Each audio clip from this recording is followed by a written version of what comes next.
Hi, today we'll do a very short video. We won't be soldering anything. It'll be, let's say, friendly advice. So this is Xbox Series S, obviously. I bought it faulty with an intention to do a video on how to fix this particular issue. The problem with this one was it was powering on and then going instant off. So beep on and then not even beep off, it just power off with some strange clicky noise from the PSU. So initially I thought it would be PSU, but I've checked PSU, it was all fine, all good. And again, my intention was to do the video, but then construction work started right across the road, and it's just virtually impossible to find a spot where it's quiet. It's very noisy, heavy machinery there, and it's been like that for a few days. So I thought, yeah, well, let's forget about the video. I'll just fix it, or try to fix it, and if not, I'll have it for parts, and that'll be it. Yeah, construction work still it's there. Is there. It's late evening, so they've stopped, fortunately, so I have a chance to do this very quick video. So again, the issue on this one was powering on, but then instant power off. Plus, the seller told me that the HDMI port is faulty. To my surprise, he was right when it comes to power. So power on, then instant off with that clicky noise. But HDMI port wasn't even there, wasn't even here. What was here was half of the parts, literally half of the parts missing. I'll show you that under the microscope. Missing parts, torn with the tracks, with the lines. It looked pretty bad, and I seriously was considering if it's really worth repairing. But then I tried to find the problem with the instant power off. So I checked a few things. Obviously, I removed the TSSD. I checked basic resistance on 12 volts line and all that. But then I removed this clamp and I went under the microscope with the board, and I saw something that terrified me. I think that was this area. Yeah, in this area here, huge blob of solder. By the way, obviously on where the HDMI port was, right here, there were just huge blobs of solder. Solder was quite different than nice shiny leaded solder. I think it was Lommel solder. So what I think happened, they applied Lommel solder here, but then so it melted fairly quickly, and they pulled the whole HDMI port with, again, half of the pads. And again, I think it was Lommel solder. It looked like Lommel solder, but again, this huge blob here, I can't even imagine how you could do a blob of the size it was. I'll show you that in a minute on the microscope with regular solder. You can't physically do that. Well, at least I don't think so. I've never seen that in my life. As opposed to Lommel solder, where you can do that blob very easily. You just touch the Lommel solder over the area, and we'll do just huge blob there. So let me switch to the microscope, and I'll show you what was here. So let's start with HDMI port. As I said, there was that nasty stuff which looked like Lommel solder right here and all over here. Plus this stuff. I don't know what this is. I've tried IPA, I've thrown every solvent that I have. It's like, I don't know, it's like super glue, very thin kind of cover of this stuff. It's very hard, and it doesn't, all the solvents I have can't just remove that. But yeah, so that's what was left. But I've obviously installed the new HDMI port, but then if we switch to this side, I'll show you what I mean. So obviously I put this heatsink just to check. When I saw that blob of solder, I removed the blob of solder, and I checked if it worked, and actually booted. So yeah, this wasn't here. Anyway, so what was missing here was 1, 2, 3, 4, 5, 6, 7, 8, 9, 10. 10 paths were missing. This one is still missing because this is ground and it's part of a few. This one is ground, this one is ground, this one is ground. I think this one is ground. And they are all connected to the same kind of area. Let's just remove that. Here underneath the port, so this is not really required. Plus, again, I had a lot of work restoring these paths. So these were fairly easy. There were 2 vias there. Fortunately, none of them was destroyed, so I just kind of patched it here. As you can see, this one here, these paths were torn like with the tracks, pretty much all of them, pretty much up to here. So all these lines were missing, so I had to kind of be creative.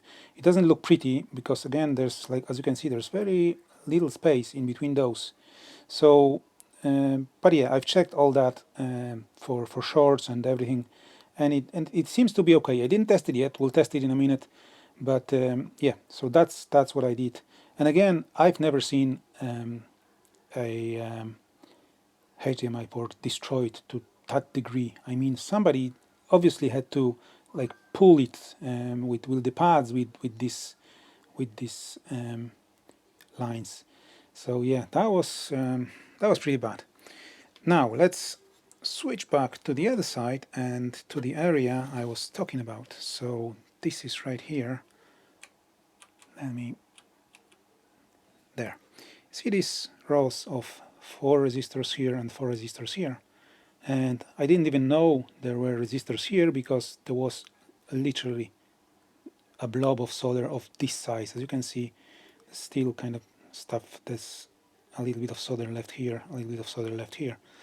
Again, something like this. Honestly, huge. And all these caps were covered with the solder. I didn't see anything. So yeah, I had 2 problems with that. First of all, I don't have any spare Series S motherboards. I was fortunate enough to fix every single one of them, so I don't have any spares. Plus, the other issue was, again, I didn't know what the values of these caps. I could, in theory, desolder one and check, but then I don't even sure if I have these caps. So yeah, that was challenging. So I thought, yeah, maybe if this is low melt solder, maybe there is a chance I'll recover that. And I did. So again, I just spent maybe 10-15 minutes with a wick,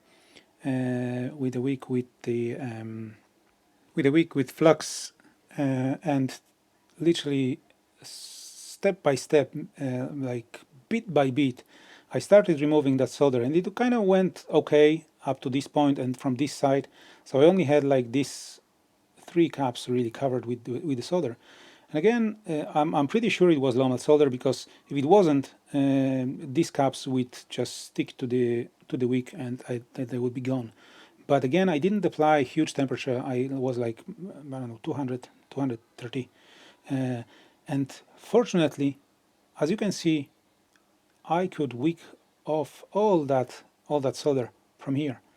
And obviously that solder was causing shorts everywhere. So I removed that blob of solder, and I wasn't really convinced, but I tried. I plugged the power in, and it booted. Like, I mean, I didn't see obviously anything on the screen because HDMI port wasn't soldered by yet, but it obviously booted, and the fan started and all that. Then I could turn it off, beep off, and everything seemed to be fine. So I think the short or the instant off has been fixed. The only thing that I still haven't tested is this HDMI port. So I'll connect the HDMI port, and we'll see if it boots. Well, I hope. Well, it boots, but we'll see if I have the picture. Because again, with this mess here, I don't know what happened. So it could be. Sorry. So it could be anything. Maybe the retimer is bad. I don't know. Doesn't look like any parts are missing. At least I don't see anything. So let's connect the HDMI and we'll see if it works. Okay, so the Xbox is hooked up. The fan has just started. I don't know why, but let's forget about that for the moment. Yeah, I don't know why it started. I didn't touch, maybe when I was putting this board in, but anyway, let me share this, the output, and let's just do it so that maybe you can see what I'm doing. So I'll press power. So there. Normally it would be off immediately, so it boots. So that blob of solder was the problem when it comes to the shorts. Now let's see, we have a picture.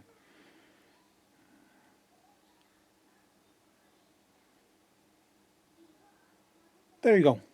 So yeah, not worried off for the moment. So guys, um, again, friendly advice. If you don't know what you're doing, or if you don't have tools, or if you don't have skills, I mean, it looks easy when you see a video, but in reality, if you don't have tools, if you don't know what you're doing, you can do a lot of damage. So yes, obviously learn the skills, but don't learn the skills on your friend's Xbox Series S, because you'll lose friends very quickly. So this is an expensive device. Why would you learn soldering on this device, on an Xbox Series S? Just find something else. And learn the skills. I mean, yeah. So yeah, that's pretty much it for today.